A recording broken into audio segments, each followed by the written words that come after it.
যে সরকারের যে সমস্ত উন্নয়নের কাজ সেখানে আপনাদের বাদ দিয়ে সরকার চিন্তা করে।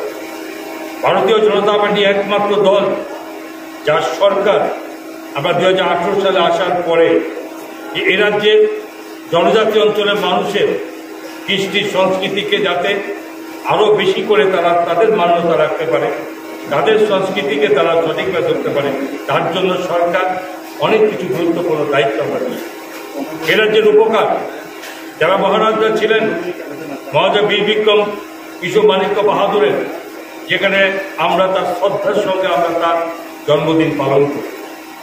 আমরা মহারাজের কীর্তিকে অস্বীকার করিনি আমাদের সরকার, এবং এর আগে যারা সরকারে ছিল কংগ্রেস থেকে শুরু করে যারা সিপিএম সরকার ছিল এ রাজ্যে দীর্ঘদিন ধরে, তারা কখনো কিন্তু এ রাজ্যে মহারাজদের রাজাদের কোনো সম্মান কখনো তারা প্রদর্শন করেনি। এবং আমরা সরকারে এসেছি, আমরা তাদের পুরো দায়িত্ব নিয়েছি যে এ রাজ্যের যে জনজাতি অঞ্চলের মানুষকে শ্রদ্ধা কীভাবে জানানো যাবে, যেখানে মহারাজদের কীর্তি এবং মহারাজদের সম্মানের মাধ্যমে আমরা জনজাতিদের যাতে সম্মান বৃদ্ধি করতে পারি সেই ব্যবস্থা আমরা করি। আপনারা সকলে জানেন আমাদের সরকার আসার পর থেকেই এই রাজ্যের সর্বশ্রেষ্ঠ যে জায়গা, যেখানে এই বিমানবন্দর আমরা মহারাজা বীর বিক্রম কিশোরের নামে আমরা দেখেছি, এবং মাননীয় প্রধানমন্ত্রী যশস্বী প্রধানমন্ত্রী নরেন্দ্র মোদীজির হাত দিয়ে আমরা সেই বিমানবন্দরের আমরা আবরণ উন্মোচন করেছি। মহারাজের আমরা করেছি, মহারাজের জন্মদিন ঘোষণা করা হয়েছে, এবং জনজাতিদের যেখানে ধর্মীয় যে সমস্ত গড়িয়া পূজা আমরা তার ছুটির ছুটি আমরা ঘোষণা করেছি। এই সমস্ত কিছুর মাধ্যমে জনজাতিদের মধ্যে আমরা প্রমাণ করতে চেয়েছি যে আমরা আপনাদের বাদ দিয়ে, আপনাদের উন্নয়নকে বাদ দিয়ে ভারতীয় জনতা পার্টি সরকার কখনো চিন্তা করে না। ভারতবর্ষের যশস্বী প্রধানমন্ত্রী নরেন্দ্র মোদীজি যেখানে এই 75 বছর এই দেশ স্বাধীন হয়েছে, কিন্তু 75 বছর স্বাধীন হলেও যে উত্তর পূর্বাঞ্চল মানে ত্রিপুরা শুদ্ধ, যেখানে 8টি স্টেট আছে, যেখানে প্রধানমন্ত্রী অষ্টলক্ষ্মী ঘোষণা করেছেন, এবং তার মাধ্যমে এই রাজ্যের অনেক উন্নতি হয়েছে। আমরা বিভিন্ন রাস্তাঘাট বৃদ্ধি পেয়েছে, এবং আমাদের যাতায়াত ব্যবস্থা ট্রেন সিস্টেম হয়েছে, ট্রেন বেড়েছে, এবং বিভিন্নভাবে রাজ্যকে উন্নয়নের রাস্তা দেখানো হয়েছে। আপনাদের উন্নয়নের জন্য দীর্ঘ কয়েক বছর যাবৎ, যেগুলো আপনারা সকলে জানেন, কাউকে দোষারোপ করার জন্য আমি এখানে বলি না, আমি উন্নয়নের কথা বলি। আপনাদের সেই দিন ভাবুন যখন পানীয় জলের অবস্থা ভীষণ খারাপ ছিল, রাস্তাঘাটের ব্যবস্থা ছিল না, কিন্তু কেন্দ্রীয় সরকারের তৎকালীন প্রধানমন্ত্রী যেখানে মাধ্যমে এই প্রধানমন্ত্রীর এই সড়ক যোজনার মাধ্যমে গ্রামীণ এলাকার সঙ্গে শহরকে যুক্ত করেছে। আমি এও দেখেছি যে একটা সময় যখন রাস্তাঘাট ছিল না, জনজাতি মায়েদের যখন সন্তান সম্ভব হতো তখন হসপিটাল ছিল না গ্রামীণ এলাকাতে, সেখানে কি করা হতো, সেখানে ভাড়ে করে মাকে বা বোনকে নিয়ে আসতে হতো শহরের মাঝখানে, এবং বহু সময়ে বহু মাকে রাস্তাতে সন্তান প্রসব করতে হয়েছে। সেই দিন কথা চিন্তা করুন, তার থেকে বেরোতে হয়েছে যে এই ভারতের জনতা পার্টি সরকার যেখানে ভেবেছে যে জনজাতি অঞ্চলের মানুষের সঙ্গে শহরকে যুক্ত করো, হসপিটাল তৈরি করো, যাতে কোনো জনজাতি অঞ্চলের মানুষের কোথাও অসুবিধা না হয়।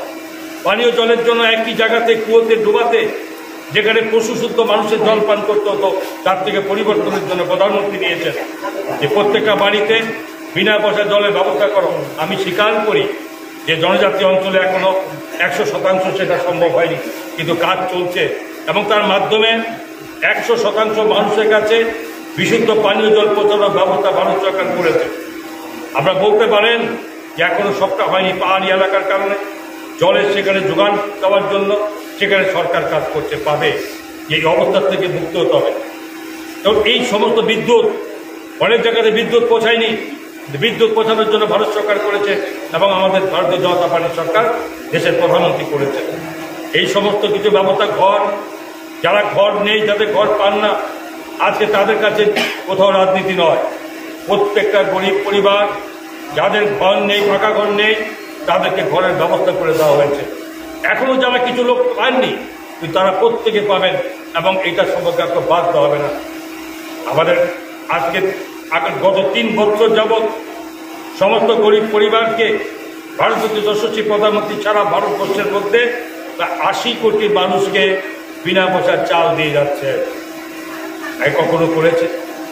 আজকে সেখানে বিভিন্ন কাজের মাধ্যমে আগে কমিশন ভিত্তি ছিল, যে কমিশনকে বন্ধ করে দেওয়া হয়েছে। প্রধানমন্ত্রী যে বলেছেন গরিব মানুষের কাজের মাঝখানে কোনোভাবে সরকারি হস্তক্ষেপ চলবে না, এবং তাদের প্রত্যেকের সমান সুযোগ পেতে হবে।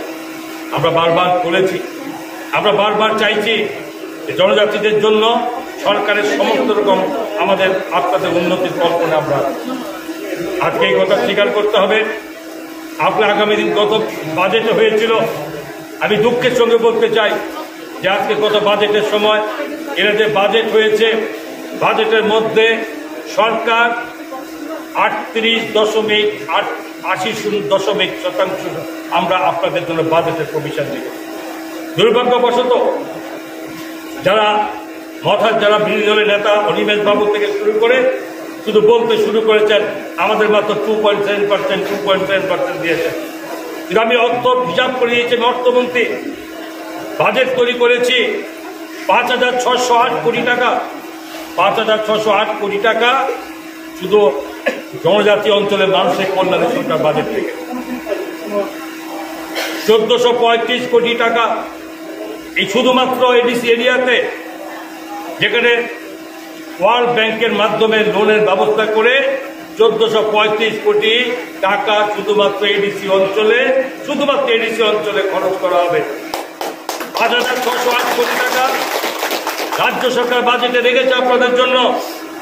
দুর্ভাগ্যবশত দেখেছি তার নেতারা সেই বাজেট অধিবেশনের সময় যখন আপনাদেরকে সারা রাজ্যে মানুষের বাজেটে যখন আমরা করছি, তখন দেখা গেল বিধানসভায় দাঁড়িয়ে তারা এই বাজেটের পক্ষে না থেকে শুধু নৃত্য করেছে। সেটা আপনারা সকলে জানেন। একটা রাজ্যের বাজেট হচ্ছে মানুষের কল্যাণে কাজ করা।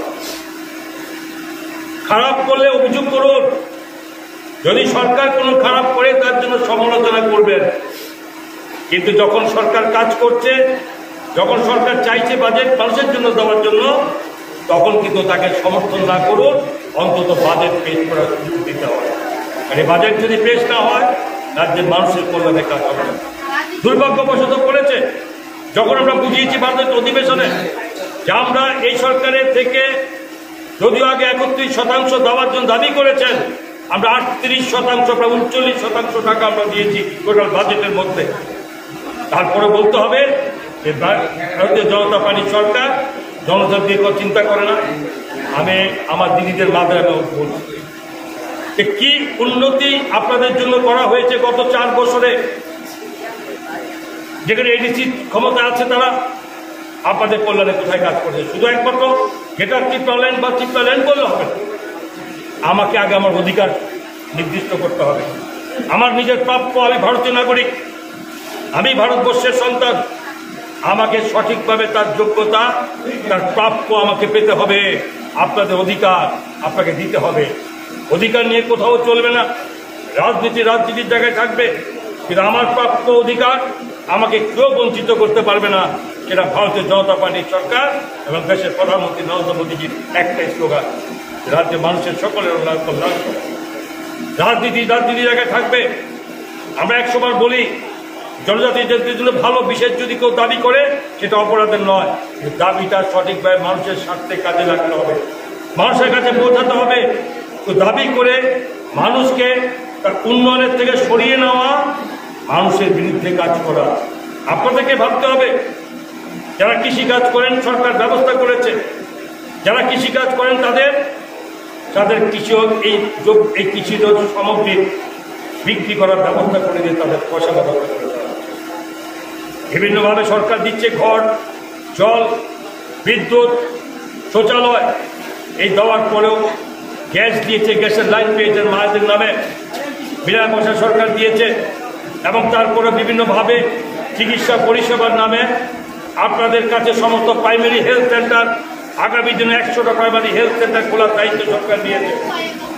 সমস্ত জনজাতি অধ্যুষিত অঞ্চলে যাতে চিকিৎসা পরিষেবা পাওয়া যায় সেগুলো সে ব্যবস্থা সরকার করে দিচ্ছে। এটা ভাবতে হবে। আমরা করেছি মুখ্যমন্ত্রী জন আরোগ্য যোজনার নামে। আমি জানি না এখানে কাদের আছেন যারা আয়ুষ্মান ভারতের কার্ড আপনারা করেছেন কিনা। আয়ুষ্মান ভারতের কার্ডের মাধ্যমে প্রধানমন্ত্রী শুরু করেছেন। আয়ুষ্মান ভারত কার্ডের মাধ্যমে 5 লক্ষ টাকা পরিবারের প্রতিটি মানুষ তারা চিকিৎসা পরিষেবার সুযোগ পাবেন। যদি রাজ্যের মধ্যে বা কোথাও যদি চিকিৎসা না হয়, যদি কঠিন কোনো রোগে আক্রান্ত হন, তাহলে এই রাজ্যের বাইরে গিয়ে 26,000 হসপিটাল আছে ভারতবর্ষের মধ্যে, যেখানে আয়ুষ্মান ভারতের চিকিৎসা হয়, সেখানে 5 লক্ষ টাকা পর্যন্ত বিনা পয়সা চিকিৎসা করার পরিষেবা দেশের প্রধানমন্ত্রী নরেন্দ্র মোদী এখানে অনেকে পাননি, এবং এ রাজ্যের অর্ধেক মানুষ পাননি। বামপন্থী সিপিএম আমলে রাজনীতি করে বহু মানুষকে করে দেয়নি, এবং সেটা চিন্তা করে আমাদের রাজ্যের মাননীয় মুখ্যমন্ত্রী প্রফেসর ডক্টর মানিক শাহ মহোদয় ঠিক করেছেন যে রাজ্যের সমস্ত মানুষকে এই সুবিধার আওতাভুক্ত করতে হবে। এই জন্য আমরা বাজেটে আমরা মুখ্যমন্ত্রী জন আরোগ্য যোজনার নামে ওই আয়ুষ্মান ভারতের সিস্টেমে আমরা রাজ্যের প্রত্যেকটি মানুষের জন্য, প্রত্যেকটি পরিবারের জন্য এই 5 লক্ষ টাকা করে বিনা পয়সার চিকিৎসার সুযোগ দেওয়ার ব্যবস্থা করেছি। এবং সেই এর মাধ্যমে কোনো মানুষ বিনা পয়সার চিকিৎসা মারা যাবে না, মানুষের ঘর বাড়ি বিক্রি করতে হবে না, মানুষের কাছে হাত পাততে হবে না, সরকার সে ব্যবস্থা করে দিয়েছে। আমরা এত কিছু কাজের পরে যদি আমরা চাই যে সরকার যদি উন্নয়নের কাজ করে থাকে, সরকারকে সমর্থন করুন। আজকে আগামী দিনে যে 25 সেপ্টেম্বর নির্বাচন হবে, ভারতীয় জনতা পার্টির প্রার্থী এই বক্সনগর কেন্দ্রে তপজ্জল হোসেন যেখানে এই পদ্মফুল চিহ্নে দাঁড়িয়েছেন, আজকে তার সমর্থনে আমরা এখানে এসেছি আপনাদের কাছে। আমাদের একটাই দাবি যে সমর্থন করুন তাকে, যেখানে আপনাদের কল্যাণে কাজ হবে। সমর্থন করুন সেই দলকে, যেই দল জনজাতি মানুষের কল্যাণে কাজ করার চিন্তা করে। আপনারা সমর্থন করুন সেই সরকারকে, যে সরকার প্রতিনিয়ত জনজাতি অঞ্চলের মানুষের কল্যাণ ছাড়া অন্য কোনো চিন্তা করে। আপনাদের ঠকানোর প্রশ্ন নেই, আমাদের দুর্বল করলে একটা রাজ্যে দুর্বল হবে। কেন আপনাদেরকে দুর্বল করা হবে? কিন্তু একটা গোষ্ঠী মাঝপথে শুধু একটা অন্য শব্দ করে আপনাদেরকে দূরে চলার চেষ্টা করে দেওয়া হবে। এতে এই জনজাতির কল্যাণ, আমাদের কল্যাণের জন্য আমরা কাজ করার চেষ্টা করছি। আজকে আমাদের যে নির্বাচন হচ্ছে, এই নির্বাচনে আমাদের জয় অবশ্যম্ভাবী, আমরা জয় করব। কিন্তু আজকে জয় যদি না হয়, সরকার আমাদের আছে, সরকার আমাদের থাকে, সরকার পরিবর্তনের কোনো জায়গা নেই। কিন্তু আমাদের শক্তি বৃদ্ধি করা এবং এই জনজাতি অঞ্চলের কাজ যেভাবে গতিতে আমরা চলার চেষ্টা করেছি, আগামী দিন যাতে এই কাজ আরো ভালোভাবে, আরো বিশেষভাবে করা যায়, তার জন্য আমরা সমর্থন চাই। আমরা সমর্থন চাই সেই জন্যেই যাতে জনজাতি অঞ্চলের সঙ্গে আমাদের সঙ্গে কোনো দূরত্ব না থাকে। আমরা কাছে টেনে নিতে চাই, আপনাদের পাশে থাকতে চাই, এবং দায়িত্ব নিয়ে বলছি রাজ্যের সমস্ত উন্নয়নের কাজের সঙ্গে কেউ বাধা হবে। এখানে যিনি বিধায়ক হবেন, উনিও এই এলাকার সঙ্গে সমস্ত এলাকার কাজের সঙ্গে যুক্ত থাকেন। অনেকে বোঝাবে যে একে দাও তাকে দাও, যিনি বামপন্থের প্রার্থী দাঁড়িয়েছেন, আপনারা বলুন তো, এই বক্সনগর কেন্দ্রে বামপন্থের প্রার্থী তো দীর্ঘ বহু বছর ধরে আছে, বহু বছর ধরে এখানে আছে তারা। আজকে বক্সনগরে দেখেছি, রাস্তাঘাট থেকে উন্নয়নের চেহারা দেখেছি। কেন হয়নি? দীর্ঘ 35 বছর সরকারে ছিল তারা, কেন করেনি? যিনি বিধায়ক ছিলেন তিনি হয়তো মারা গেছেন, কিন্তু একবারে তো দাবি করেননি যে আমার বিধানসভা এলাকাতে আমার এই লাগবে সেই লাগবে, একটা দাবি করতে আমরা দেখিনি। যিনি জনপ্রতিনিধি হন, তার দায়িত্ব থাকে এলাকার সুযোগের জন্য, এলাকার মানুষের কল্যাণে তার কাজ করতে হবে, দাবি করতে হবে। আমরা তাই চাই আগামী 5 সেপ্টেম্বর যেখানে এই নির্বাচন আসছে, এই নির্বাচনের দিনে আমি সকলের কাছে বিনীত নিবেদন করছি যে আপনারা মূল স্রোতে থাকুন, আপনি আপনার উন্নয়নের কথা চিন্তা করুন। এই রাজ্য সরকার বিদ্যালয় থেকে শুরু করে স্কুল কলেজ থেকে শুরু করে বিভিন্ন প্রক্রিয়া নিয়েছে যাতে প্রতিটি ছেলে মেয়ে পড়াশোনা করতে পারে। মেয়েদের ক্ষেত্রে এই সরকার নতুনভাবে সিদ্ধান্ত নিয়েছে যে কলেজ থেকে শুরু করে বিশ্ববিদ্যালয় পর্যন্ত মেয়েদের ক্ষেত্রে কোনো পয়সা লাগবে না, কোনো কলেজ ফিস লাগবে না, পরীক্ষা ফিস লাগবে না, এবং তাদের বিনা পয়সা পড়াশোনার সুযোগ করে দেওয়া হয়েছে। এই সরকার ঠিক করেছে যে সমস্ত মেয়েরা মাধ্যমিক হায়ার সেকেন্ডারি পরীক্ষার মধ্যে সারা রাজ্যের মধ্যে 100 জনের মধ্যে থাকবে নাম্বার, তাদেরকে নতুন করে স্কুটি দেওয়া হবে। এই স্কুটি এবার সরকার মাননীয় মুখ্যমন্ত্রী মেয়েদেরকে উৎসাহ দেওয়ার জন্য এই স্কিম এনেছেন যে মেয়েদেরকে আরও দেওয়া হবে, যাতে মেয়েরা যাতে পড়াশোনার সঙ্গে যুক্ত থাকে, বড় হতে পারে। আজকে আমরা সাইকেল দিচ্ছি মেয়েদেরকে, আগামী দিন মেয়েদেরকে স্কুটি দেওয়ার ব্যবস্থা সরকার করেছে। বহু জনজাতি ছেলেমেয়েরা স্পোর্টসের খেলাধুলাতে যথেষ্ট পারদর্শিতা, এবং বহু ছেলে মেয়ে জনজাতি অংশের মানুষ বিশেষ করে ছেলেমেয়েরা খেলাধুলাতে অনেক বেশি পড়তে ভালো করে। এবার মুখ্যমন্ত্রী রেখেছেন যে যারা মেয়েরা বা যার ছেলে হোক, যারা খেলাধুলার মধ্যে বিশ্ব মানের হবে, আন্তর্জাতিক স্তরের যদি খেলোয়াড় অনেকে আছে, তারা যদি হয় তাদেরকে সরকার তাদেরকে বৃত্তি দেবে, তাদের জন্য সরকার বিনা পয়সায় সমস্ত খেলাধুলা আয়োজন করে দেওয়া। সরকার কোথাও পিছিয়ে নেই। জনজাতি অঞ্চলে বিভিন্ন জায়গাতে আজকে রাজ্যের মধ্যে যদি ফুটবল খেলা দেখা যায়, সে ফুটবল খেলা দেখা যাবে জনজাতি অঞ্চলের ছেলেরা সেই ফুটবল খেলাতে পারদর্শিতা অর্জন করেছে, অনেক দূরে গিয়ে গেছে। সুতরাং আপনারা ভাববেন যে সর্বক্ষেত্রে আমাদের শক্তি বৃদ্ধি হতে হবে। আপনাদের ছেলে মেয়েদের কল্যাণ, আপনার পরিবারের কল্যাণ, এই রাজ্যের কল্যাণ। আমার বিনীত অনুরোধ থাকবে, প্রত্যেকটা পরিবারকে রোজগারের ব্যবস্থা করে দেওয়া হয়েছে। এসএসজি গ্রুপের মাধ্যমে এই রাজ্যের 5 লক্ষ মহিলাদের যেখানে ডাইরেক্ট রোজগারের ব্যবস্থা করে দেওয়া হয়েছে, এবং তাদেরকে এই সরকার ইআরএমের মাধ্যমে প্রায় শত শত কোটি টাকা লোনের ব্যবস্থা করে দেওয়া হয়েছে। আমি জানি না এই অঞ্চলে মা বোনেরা ওই এসএসজি গ্রুপের সঙ্গে যুক্ত আছেন কিনা। এই যে রিক্সা পড়েছি, আগেও আপনারা বানাতেন নিজের জন্য, আবার নিজের পরিবার নিজেরা ব্যবহার করার জন্য রিক্সা বানাতেন। আজকে সারা পৃথিবীব্যাপী আমাদের সরকার আজকে সারা পৃথিবীব্যাপী এই রিক্সা ব্যবহারের জন্য, যেখানে এই জায়গার থেকে রাজ্যের থেকে তৈরি হয়ে বিদেশে পর্যন্ত চলে যায়, যাতে যারা তৈরি করেন তাদের ঘরে পয়সা আছে, রোজগার, নিজের ব্যবহারও করেন, কিন্তু আবার ব্যবসা করতে পারেন। কোথাও অভাব আজকে চালু করেছে আমাদের সরকার চালু করেছি।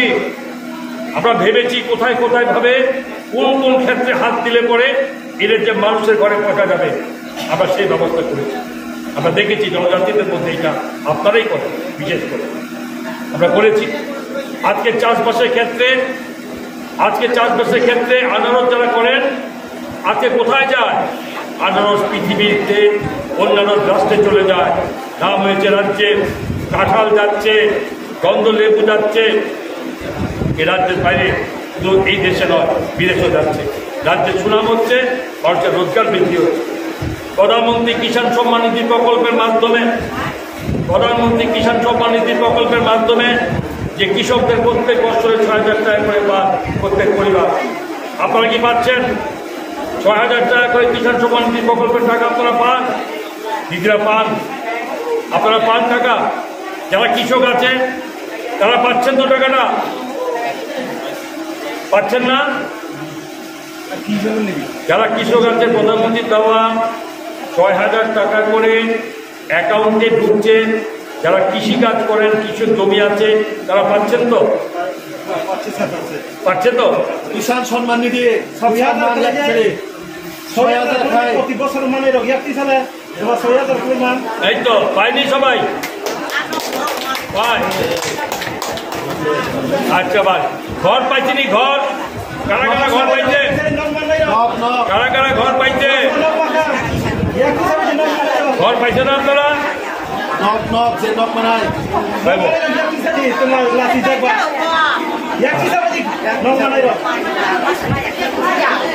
আচ্ছা ভালো, এবার বলেন পাওয়ার কথা তো আমি অনেক বলেছি, আমরা দিচ্ছি। কি অভিযোগ আছে আমাদের বিরুদ্ধে এটা বলেন। যে সরকারি সুযোগ আপনাদেরকে বঞ্চিত করা হচ্ছে কি, যে আপনাদেরকে বাদ দিয়ে দেয় না, এরকম হচ্ছে? নিশ্চয় হচ্ছে না। তো আমরা চাই যে সরকার যদি কাজ করে, সরকার আপনাদের জন্য কাজ করে, নিজেকে প্রস্তুত করুন। এই যে এরকম আমি বলে দেবো, আপনি শুনবেন, নিজেকে নিজে প্রস্তুত করুন। যে সরকার যে সমস্ত সুযোগ এখন পাচ্ছেন, ঘর, বিদ্যুৎ, জল, শৌচালয়, কিষাণ সম্মান নিধি প্রকল্পের টাকা, এবং এরপরেও যদি এসএসজি গ্রুপ থাকে, কৃষিক্ষেত্রে যদি সুযোগগুলো পেয়ে থাকেন, এই সমস্ত কিছু আপনারা পাচ্ছেন কিনা নিজেকে প্রশ্ন করুন। আর যে সমস্ত আমি বলেছি এই সমস্ত কিছু আগামী দিনে প্রতিটি পরিবারের কাছে পৌঁছে যাবে। তা আমরা অনুরোধ করি আপনাদেরকে যে আমাদের আগামী যে নির্বাচন 5ই সেপ্টেম্বর নির্বাচন আসছে এবং আমাদের ভারতীয় জনতা পার্টির প্রার্থী যেখানে তফজ্জল হোসেন দাঁড়িয়েছে এই এলাকারই মানুষ, এবং আমরা আশা করব যে এই প্রার্থীকে জয়ী করে আগামী দিন সারা বক্সনগরের সঙ্গে যাতে জনজাতি অঞ্চলের মানুষের কল্যাণে কাজ করতে পারে। আমরা কখনো গল্প করি না, আমরা কাজ করার যেটা প্রতিশ্রুতি দিয়েছে মাননীয় মুখ্যমন্ত্রী ডক্টর মানিক শাহের নেতৃত্বে আমরা কাজ করার চেষ্টা করি। আজকে এই জায়গায় দাঁড়িয়ে আমাদের সমস্ত নেতৃত্বরা সমস্ত জনজাতি নেতৃত্বরা আছেন, জনজাতি নেতৃত্বরা বলতে পারবেন তাদের এলাকাটা রাখতে কাজ। আমি বিশ্বাস করি যে বক্সনগর নবসাথে জনজাতি অঞ্চল মানুষরা আমাদের আপ্রাণ চেষ্টা থাকবে আপনাদের মূলভাবে যে সরকারের সমস্ত সুযোগগুলো আপনাদের কাছে পৌঁছে দেওয়া হবে। অনেক বিভ্রান্তি করে কথা বলবে, বিভ্রান্তি বলে কথা বলতে চেষ্টা করবে, সেই থেকে দূরে সরে গিয়ে আসলে নিজের কাজ, নিজের এলাকার কাজ, নিজের পরিবারের কাজ, নিজের জাতির কাজের মধ্যে যেটা শুনতে হবে সেটাকে সমর্থন আমরা করব। আমি আবারও সকলকে আমার ভারতীয় জনতা পার্টির পক্ষ থেকে এবং রাজ্য সরকারের পক্ষ থেকে আপনাদের আন্তরিক অভিনন্দন শুভেচ্ছা জানাচ্ছি। আমার বিশ্বাস যে আগামী দিনে আপনাদের যে বিচার এবং সেই সুষ্ঠু সিদ্ধান্তের মাধ্যমে এরা এই বিধানসভা কেন্দ্রের বিধায়ক হয়ে যাবে এবং আপনাদের সমর্থনে অধিক বেশি সংখ্যক ভোটের মাধ্যমে তফজ্জল হোসেনকে এই বিধানসভায় পাঠিয়ে আপনাদের সকলের মঙ্গল আপনারা তৈরি করুন এবং যাতে সরকার আপনাদের পাশে কাজ করতে পারে তার ব্যবস্থা করুন। আমি তাই সকলকে আবার আগামী 5ই সেপ্টেম্বর প্রধানমন্ত্রী নরেন্দ্র মোদীজির যে চিন্তা ভাবনা, সেই চিন্তা ভাবনার সঙ্গে সঙ্গতি রেখে এ রাজ্যের মুখ্যমন্ত্রী ডক্টর মানিক শাহের নেতৃত্বের সরকারকে আপনারা সমর্থন দিয়ে জনজাতি অংশের মানুষের কল্যাণে কাজ করার সুযোগ আমাদেরকে দিন এবং আগামী 5ই সেপ্টেম্বর পদ্মফুল চিহ্নে ভোট দিয়ে তফজ্জল হোসেনকে বিজয়ী করার আহ্বান রেখে এখন সকলকে ধন্যবাদ আমার কথা বলা শেষ করছি। জয় হিন্দ, বন্দে মাতরম, ভারতীয় জনতা পার্টি জিন্দাবাদ।